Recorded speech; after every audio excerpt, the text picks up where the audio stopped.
all-day sessions yesterday on on marriages and relationships, and we're going to continue that today into those relationships as the children come along and the grandchildren come along. So I won't take much more time to introduce Barry, but we're certainly glad they're here. We've had a great visit, and our schedule is very much the same as we normally have. We'll have our Bible study, worship hour, and then potluck, and then we'll have a session after the potluck, continue the parenting theme. So, thank you, Barry. Good morning. Good morning, Barry. Good to be here.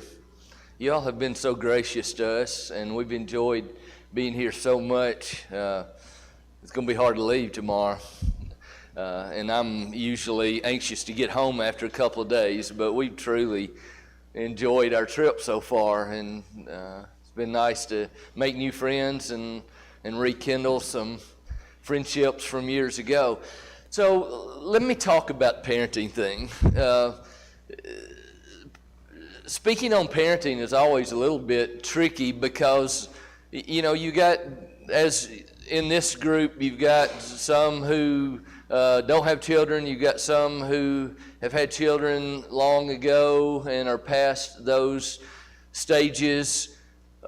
However, I'll kind of introduce it by saying this. We truly have parenting challenges today.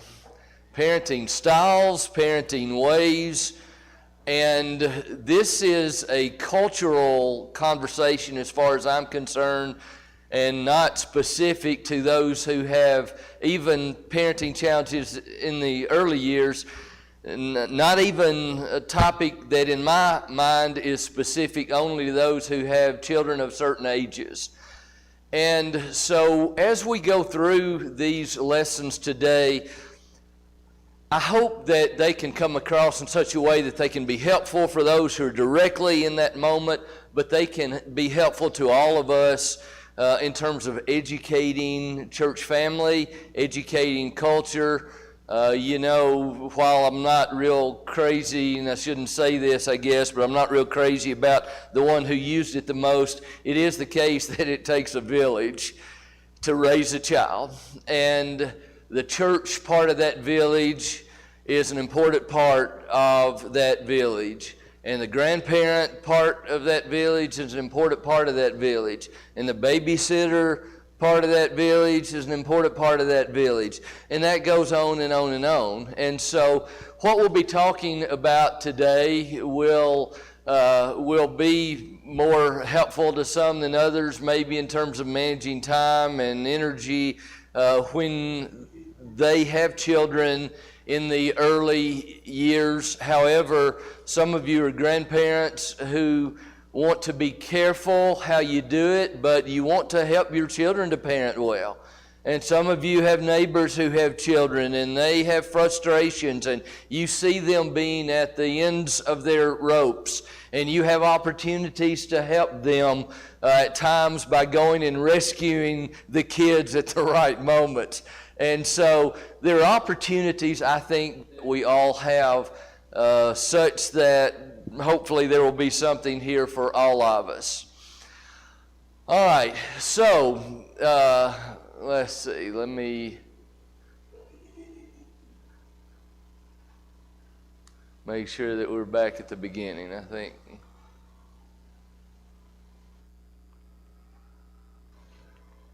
I think we were at the end instead of the beginning. I did. Well, I'm trying to go back now.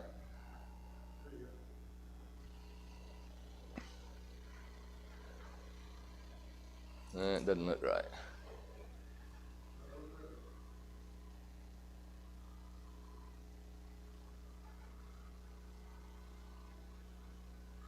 This is painful to watch, isn't it?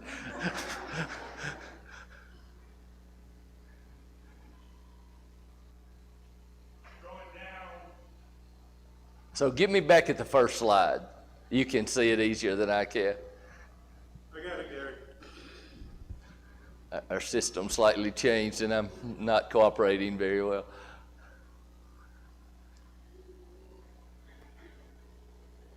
Okay, that's not. So the second one goes forward. Okay, I got it. All right. So we always want to look at what God has to say, and I try to do that first to establish the basis. And so from Psalm 127, verses 3 to 5, we are reminded that having children is truly a blessing from the Lord. And I work from time to time in the counseling room and in other arenas with couples. In fact, our elders met last Wednesday night a week ago, I guess, with a couple in their late 30s who have been trying for several years now to have children, and they want children so badly, and I think of them and others like them when I read the psalmist's words, children are a heritage from the Lord, offspring a reward from him. Like heirs in the hands of a warrior are children born in one's youth. Blessed is the man whose quiver is full of them. And I've got enough. I'm going to try to keep moving pretty quickly, especially at the first part. Proverbs 17, verse 6. Children's children are the crown of old men, and the glory of children are their fathers. And some of us are grandfathers and grandmothers, and we understand how neat it is to enjoy those grandchildren, and what a good stage of life it is to be at this part of life and be healthy and enjoy those little ones, and then let mom and dad have to take them back home. That's a glorious thing, as Solomon said. The prophet Isaiah 54 and verse 13, all your children will be taught by the Lord, and when they are taught well, I'm changing it a bit, but when they are taught well and raised in and nurtured in the admonition of the Lord, that peace that comes from knowing that our children have their own faith and it is strong is an unequaled peace. It is such an unequaled peace that we desire. John 16, verse 21, I'm meddling a little bit and treading on dangerous ground, commenting at all on anything having to do with labor pains. However, I'm just reading. A woman giving birth to a child has pain because her time has come, but when her baby is born, she forgets the anguish because of her joy that a child is born into the world. And I love this passage. Kyle mentioned, or somebody did yesterday, one of the Huffords, the Hufford family, family that I've been acquainted with many of them. In fact, one of the Hufford daughters married his wife to the man that I farmed with for years in West Tennessee. But as a student at Freed-Hardeman, Everett Hufford made us memorize these passages from Deuteronomy 6 as a part of our memory work, and I appreciate and have for years that he did this, where the children of Israel were taught to teach their children when they walked by the way, when they stood up, when they lied down, when they went in, when they went out, to hang them as frontlets before their door, before their eyes, to hang the laws of God on their doorposts. And the point was, if they wanted their children to love God, they had to keep God in front of them at all times. And that is such a true statement today, and we'll talk more about that. And it is scary to realize that parents are given the most important job in the world with virtually no experience. And I think there is at times laughter on the part of God when he sees what we're trying to do as parents. Do you think that? And for those of us who are through with the parenting task and maybe in the grandparent stages, how many times do you look back on things that we did as parents and laugh going, I didn't have a clue? You know, and part of the reasons our children wonder who we are as grandparents compared to what we were as parents is because we have some experience now, and we realize that what we tried to do when we didn't have a clue probably was not a very good idea. Why did God do it that way? Well, he likes us learning from our mistakes. He likes us not having all the answers and needing to rely on him. And that list, I guess, goes on and on and on. But parenting is indeed a process that involves learning as you go. So where do we start? So I will always start here. First challenge of young parents is to keep their marriage relationship what it needs to be. And we talked all day yesterday about the natural tendency, the natural process of parents beginning to coexist, or husbands and wife slipping into the coexisting places, especially when children come along. And as I mentioned yesterday, because what happens so often is that wives primarily become mothers and husbands primarily become providers and involved in work and hobbies. And those trends just happen over and over again until, if you were here yesterday, you know what I mean when I start doing this, to go from being very close and best friends to coexisting because mom is a mother and dad is one who has a career and has hobbies, and they occasionally cross paths because of their children. And so how important it is to understand and to appropriately protect this and deal with the challenge of being best friends. From Fortune, May of 2016, for around 30 years, researchers have studied how having children affects a marriage, and the results are conclusive. The relationship between spouses suffers once kids come along. Comparing couples with and without children, researchers found that the rate of the decline in the marriage relationship satisfaction is nearly twice as steep for couples who have children than for childless couples. Now, Fortune magazine is not a faith-based organization. They are doing research out there, but I would suggest to you that whether you do this research in a faith-based group of families or a non-faith-based group of families, the results are kind of going to be the same because of the demand of children. And part of what I see is that new mothers often talk about their social isolation, becoming disconnected from friends and colleagues, how they feel like their world is shrinking, how they feel like they lose their identity, they lose themselves, all of these changes that lead to fundamental and long-lasting effects on new mothers, their circle of support, including that relationship with their spouses.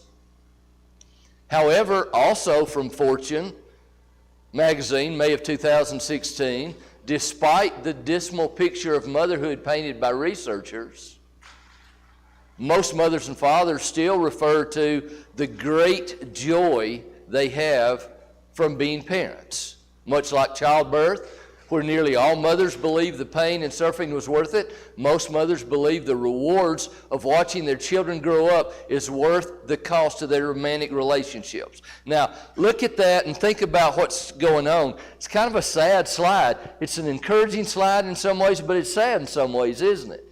Because what's going on here is we believe that parenting is worth the sacrifice to our marriage relationship.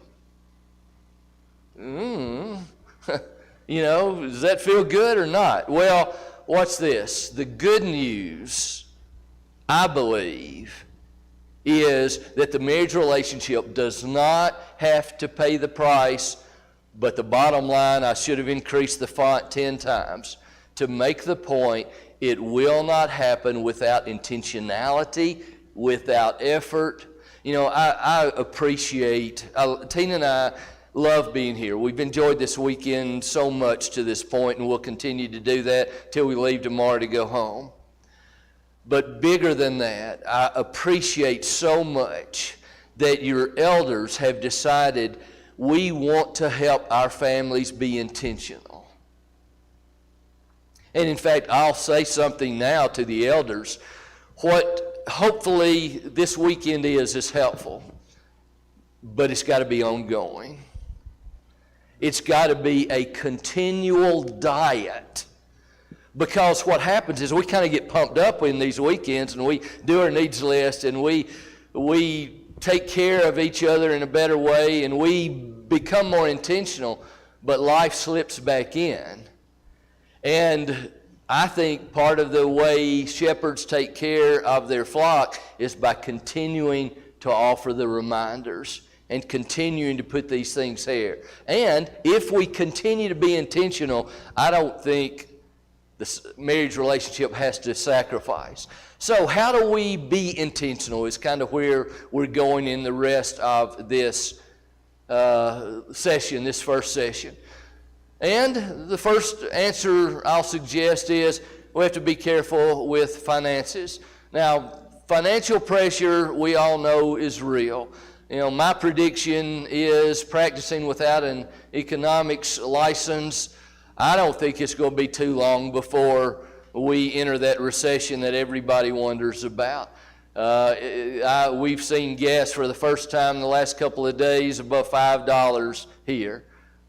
Man, how do you do that? You know, we've got young couples in Tennessee that are making $60,000 a year that are taking out loans on $600,000 houses, because in Tennessee right now, that's not really all that big or fine of a house. It's just that prices have gone to that. I don't know how that relates to where you all are. I know there's a boom here as well. In fact, you all have the same thing we do. We think we're being invaded by Californians, and I think you all feel the same way, don't you? Well, we're wrestling with financial challenges, and watch some of these. And I looked this one up specifically for you all last night. The average cost of having a baby in the United States, $10,808, but if you break it down, average cost of having a baby in Idaho, and in fact, last night I compared the numbers of Idaho and Montana. All four of these numbers are right at $1,000 higher for Idaho than Montana. That was kind of interesting to me. The normal birth as of, and this goes back 3 years, December 9th, 2019, with insurance, still going to cost you $6,500. Normal birth without insurance, it's going to push $12,000 and probably more than that by now. C-section with insurance, almost 10. Without insurance, over 15. Well, these little bundles of joy come out, costing a lot of money, don't they? And those bills sometimes become monthly payments and all of this. Financial things matter. Now look at this. I don't quite know how to take this number, but I found this number. It seems awfully high to me. I don't think I ever made enough money to afford children that cost $233,000 before they went to college by the age of 17. But the U.S. Department of Agriculture, it's government, so they're always accurate and right, correct? But the point is the same. If we were to add up figures and be able to do that, I expect we would be surprised what the numbers are. And Kyle and I were talking the other day. I spent most of my adult career in higher education and Christian education, and I've been very much a promoter of it, but concerns me when these kids get out of college with house payments and school loans. And then when they marry somebody who has the same $150,000 in school loans, they have $300,000 payments to make and don't even have a place to live and a job yet. Wow, how do they do that? Well, man, it becomes difficult. These challenges are real. Now, for each challenge, I don't want to just say, let's think about the challenge. I want to offer help. And so for each of these challenges, I want to offer some suggestions. The first one is live on what you make. Live on what you make. Do not rely on credit cards. And in fact, the two ways I think from helping couples do budgets and from counseling couples in financial trouble, you know what the two ways that I see more often than not of young couples and sometimes older couples who get in trouble? Eating out on credit cards. in automobile payments. Does that surprise you? I see that over and over and over again. Why? Well, as an old banker told me years ago, it's not whether or not we can afford it, it's whether or not we can make the payments. And that is such a dangerous path to get in, and we could talk more about that. But number two, be careful about the I want my child to have more than I had mentality. We live in a world, in a country that truly is blessed. And sometimes blessings can be curses. And we have to be careful with that. We have more, so much more. In fact, in the tightest part of our lives financially, I befriended Obadiah Doka from Nigeria, who came to Freed-Hardeman and was one of my students. And I loved Doka. I still and will always love Doka.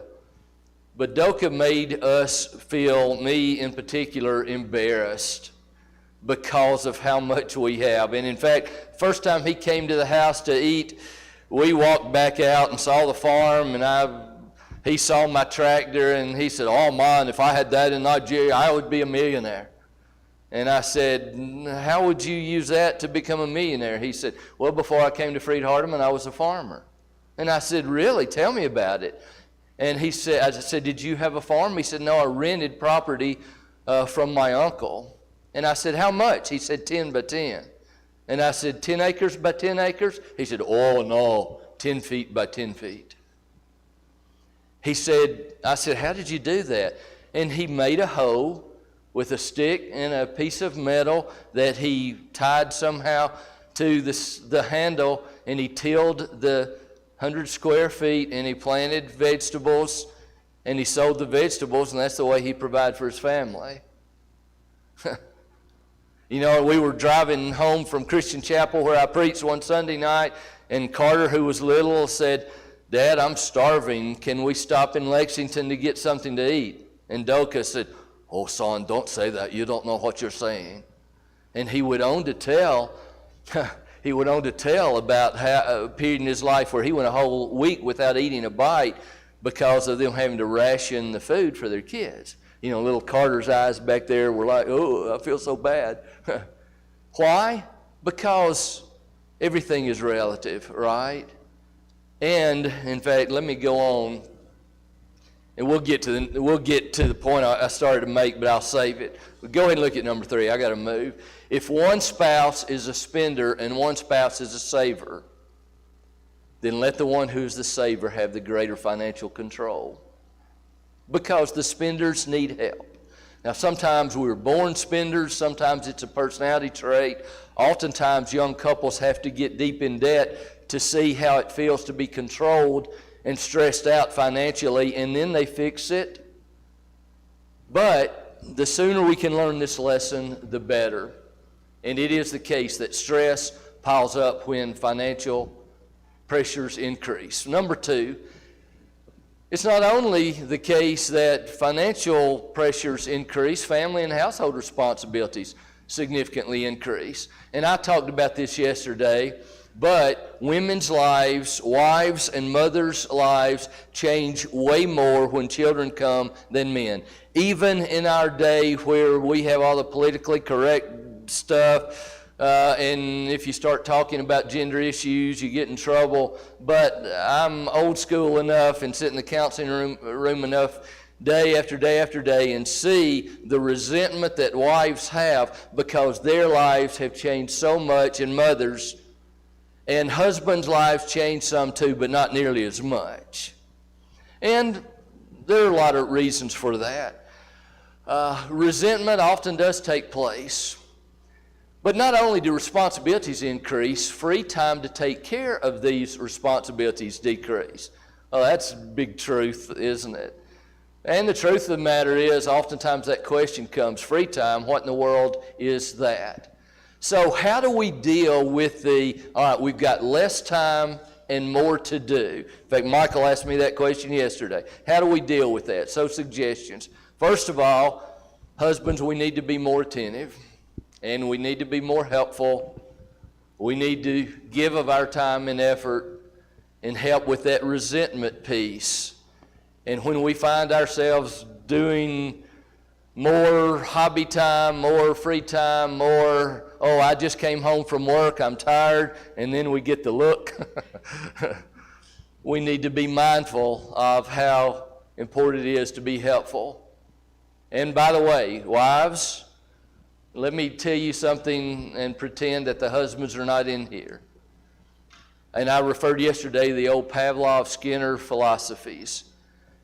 The more you provide positive reinforcement, the more the desirable behavior increases. You with me? When he does something well, oh, thank him. Make him think that's the greatest thing in the world. Why? Because that's going to increase the amount of times that it happens, right? Sure, we're humans and human nature works. Challenge number 3, how do we deal with parenting styles? You don't have to be parents very long before you recognize, oh, wait a minute, we see this differently. I don't know that I have ever seen a couple where husband and wife had exactly, perfectly the same parenting styles. Just doesn't happen. Why? Well, because we're mixing families, we're blending experiences, and my parents not only did they not discipline the way Tina's parents disciplined, my mom didn't discipline the way my dad disciplined, and that's true not only for us, it's true for you all as well. And add the dynamic of, man, sometimes they have pushed me to the limit. And sometimes in stress, I handle it out of anger, and sometimes I don't do a very good job. Well, you've got so many different angles that come into this parenting style discussion. So look at this, just a real-to-life description. And in fact, I think if I remember right, this came from the Focus on the Family website. John and Sherry discovered that they differed on just about everything when it came to the baby. John is just much more laid back than I am, says Sherry. He gets on the floor and plays wherever our son happens to be, even if it means overturning the laundry basket. He lets naps happen anywhere, anytime. I'd come home to see Jake sleeping in the middle of a circle of toys on the living room floor at dinner time. Sherry, meanwhile, wanted to set up PlayStations rather than have toys strewn around the house, as well as make sure things were put back where they belong to get Jake in the right habit. Ditto for scheduled naps. We were resentful and snapping at each other all the time, she says. Now, for those of us who have raised our children, we have our own version of this. It's just the way it is. And I don't care, it's kind of like premarital counseling. I don't care how much you talk about how you will do it when the day comes. You'll have these differences. So how do we deal with these differences? How do we deal with how we parent and what our philosophies are? First thing I'll say is to go back to our discussion yesterday. We had one whole session on accepting the fact that we are married to someone who is different from us. Respect the differences. Realize that never will I be so perfect that I will always be right. That's never going to happen. And if I don't tell myself, hey, I'm subject to make mistakes, or, this is an opinion, and my opinion is not always the right opinion. It's just important for us to work together. We all have experienced times when we thought we were right and found out that we weren't. Well, parenting is probably the ultimate opportunity for us to find that out. And we had some fun discussion yesterday, several of us, talking about the differences between the first child and the second child. And more times than not, it is that the first child is the rule abider. The first child is the one who's on a routine, who goes to sleep easily. And then the second one comes along, and all of a sudden we go from thinking, we are perfect parents, what's so hard about this, to, I don't have a clue. Why? Because kids are different. And what works with one won't work with the other. And sometimes what works with one won't work later. And we even have to change what we did and how we did it then.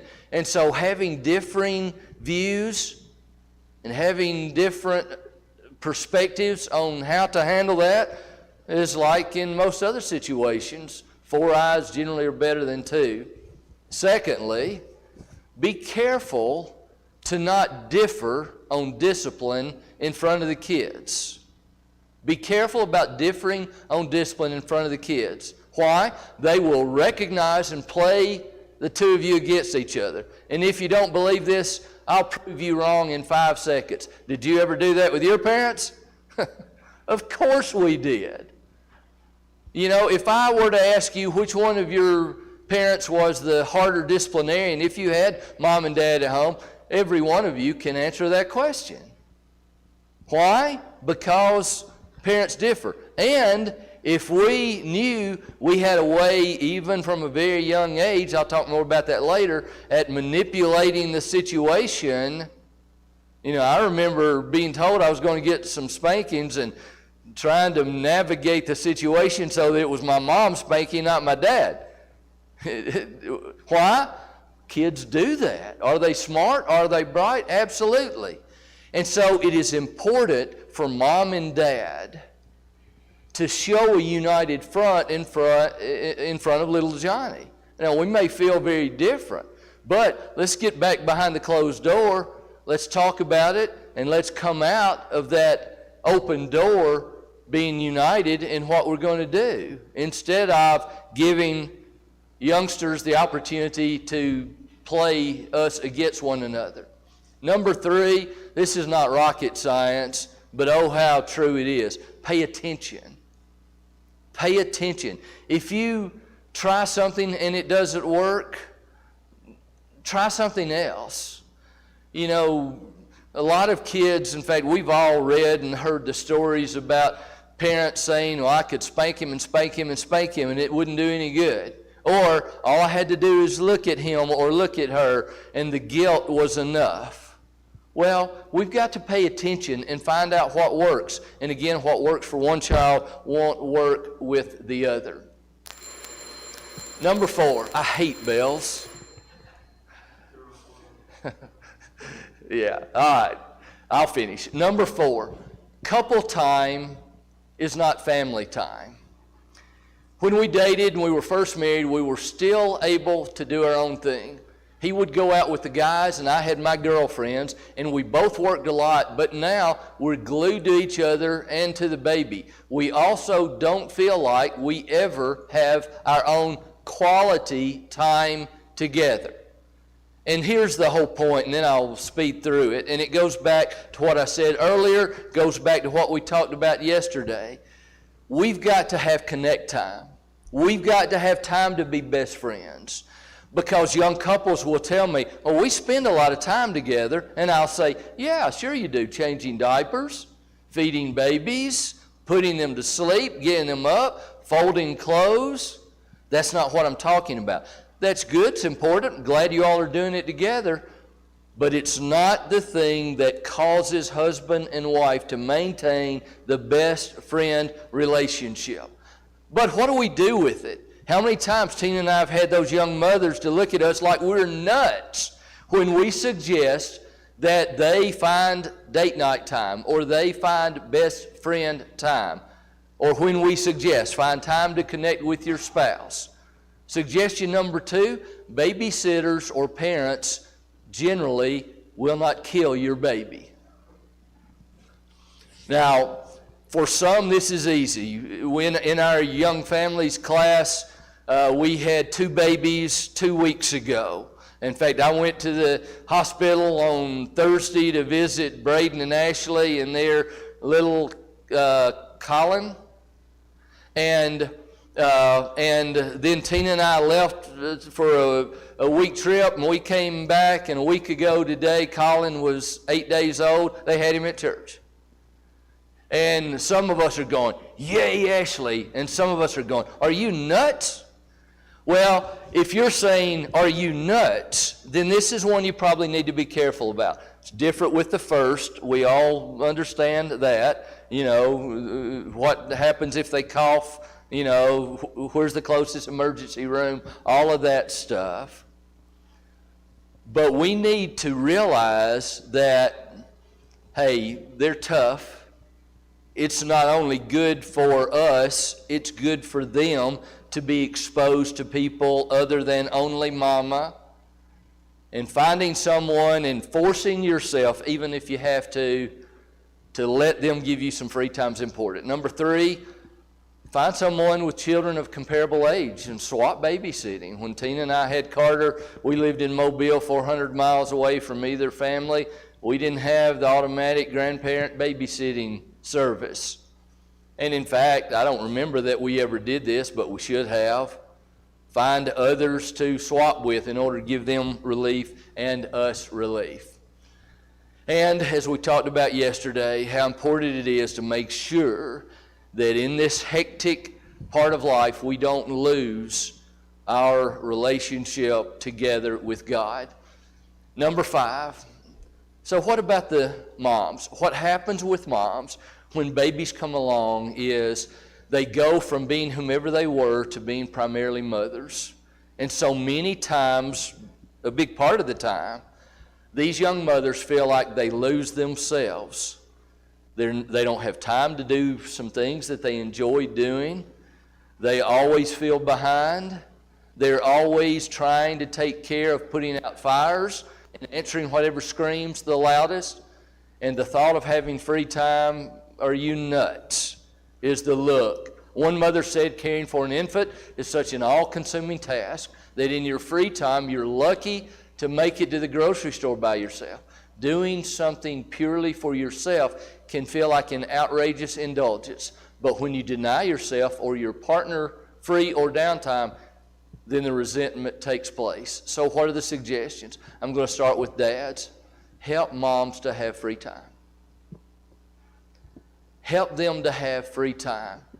And the benefit by doing that is this becomes special bonding time with dad and children or child.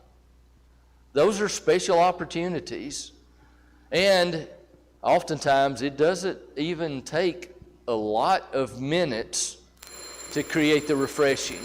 Moms, don't think you're the only one that can care for you. I hope this is helpful. We'll continue on in the next hour. Let's end with a prayer. Dear God, you have blessed us in so many ways.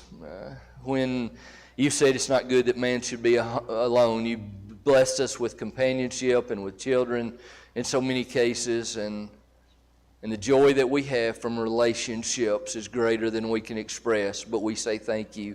Help us to do it well. That's our prayer in Jesus' name.